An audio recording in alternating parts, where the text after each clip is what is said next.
During the unit's next deployment to Iraq in 2009, word was received that the 4th Battalion, 227th Aviation 1CD, had received the Valorous Unit Award for their actions near Najaf on January 28, 2007. To date, the elements from 1st Battalion, 227th AVN that participated have yet to been recognized by the Army for the part we played that day. It's typical. I was going to say, are you holding your breath on that recognition? No. In fact, we got my unit, the first time I was over there, got a naval unit commendation in the Battle of Fallujah. That unit still doesn't have the streamer on their battle flag. Check. Going back to the book here, what started with the shoot down of a UH-60 with the call sign of Easy 40 on January 20th escalated over the month of February. Eventually, a total of 8 helicopters would be brought down by enemy fire, resulting in the loss of 24 lives between January 20 and February 22nd. Most of these incidents were in or near the Crazy Horse area of operations. To some of us, it appeared that something we had feared for a long time was coming to pass. The AIF, which is anti-Iraqi forces, and the AQI, which is al-Qaeda in Iraq, were beginning to specifically target helicopters with teams trained specifically to shoot them down. Yeah, that's a lot of helos going down. That had to start to give you guys the some nerves while you're flying. To be honest, because it was my job to think about those kind of things. Mm-hmm. I was surprised they didn't do it earlier, because all you had to do was look at what happened in Mogadishu, and no hit on anybody in a convoy or anybody on the ground. Nobody bats an eye in the States when somebody blows up a truck. Yep. You start shooting down a bunch of aircraft, it's on the evening news, and it's a big deal. And it surprised me that they didn't get around to it sooner. Yeah. February 2nd, 2007. I knew something was wrong almost as soon as I got out of bed that morning. When I tried to check my email, the internet was down. I stuck my head outside the trailer, and it was unusually quiet. Something just didn't feel right. Since I wasn't on the schedule to fly that day, I took my time putting on my uniform and set out for the TOC. It was immediately apparent when I opened the door to our CP that something terrible had occurred. We had an aircraft down, and the crew was lost. When they came to work that morning, CW4 Keith Yoakam, am I saying that right? Mm-hmm. And CW2 Jason Dufresne. That's right. Attended a mission briefing with their wingmen and flight lead Crazy Horse 07. They walked out the door as Crazy Horse 08 did their pre-flight, ran up, and took off just like every other mission they'd flown in Iraq during that deployment. As they approached the test fire area, the flight ran into a anti-helicopter ambush. Much like the crew of Easy 40 almost 2 weeks before, Keith and Jason were surprised by a coordinated attack by multiple weapon systems designed to bring maximum firepower to bear against an airborne target. On that day, Keith and Jason were flying slightly behind flight lead as they entered the ambush area. As is their wont, the enemy chose to engage the trail aircraft since it was in the middle of the ambush zone. Keith and Jason's aircraft was struck with multiple rounds in its aft part near the rear avionics bay and the hydraulic fluid reservoir.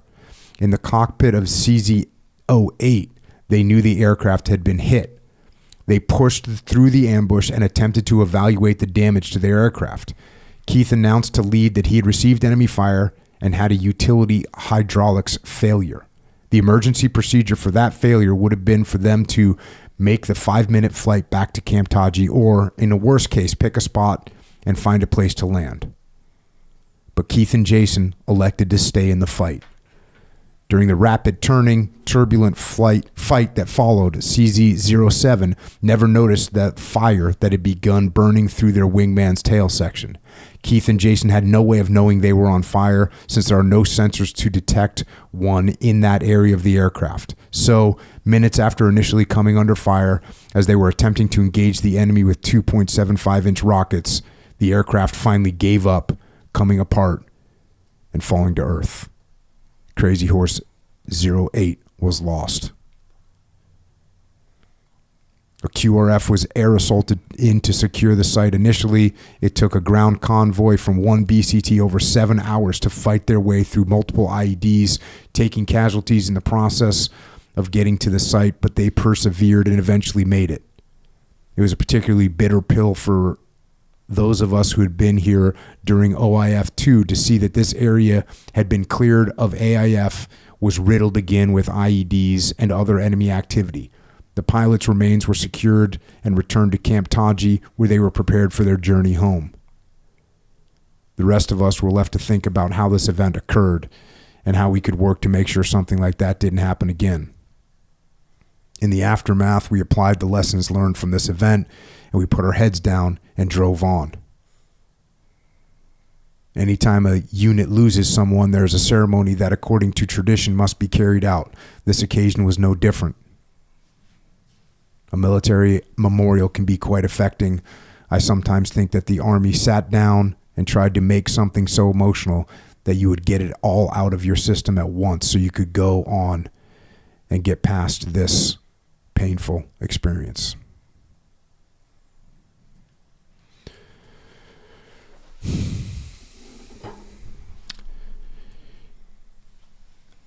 The war doesn't stop when you lose guys. Nope. And it, like, you know, here are two awesome people that you know, and you're with them and you're talking to them, and then they're gone. And as much as that hurts, within hours, if not days, you get your gear back on and you got to go out and do your job. There was another team out there right that second that was still flying mission, and they knew those guys were dead. So you got to keep, just got to keep going, because there were people depending on us. Yep. Did you do a really great job? You know, you go into some of the ceremony itself and how that went and what that's like. How did that impact you guys and what your thought process were? You know, you as a senior flight guy, did you see guys start more nervous? Did you have anybody that was, you know, that you had to talk to and kind of help them get through it? You know, to be honest, I saw people put their heads down and go to work. Especially the folks that were in A Company, which was the company that they belonged to, they it was like a switch was thrown. They redoubled their efforts. It wasn't like they, you know, somebody lit a fire and they're out there killing everything in sight, but they were, you know, if you flew their aircraft were the cleanest aircraft out there. And Mr. Yoakam was their maintenance officer. So all those crew chiefs worked on the aircraft in his honor. Jerk. If you got in one of their aircraft, it was immaculate. And it's no shade on any of the other companies, but it's like those guys, it was just, you know, incredible. In direct answer to your question, I didn't have to talk to anybody. I think we all sat down and thought about, you know, why it happened. And I kind of explain in the book, it's obvious why it happened. 75-80% of the shoot downs in Iraq were because of pattern setting. Yeah, that's a big point that you cover in the book. The pattern was you go to this area, take off, go to this area, do a flight test fire, and then go do your mission. And the enemy will track your patterns, and eventually they're gonna try and capitalize on what you're doing.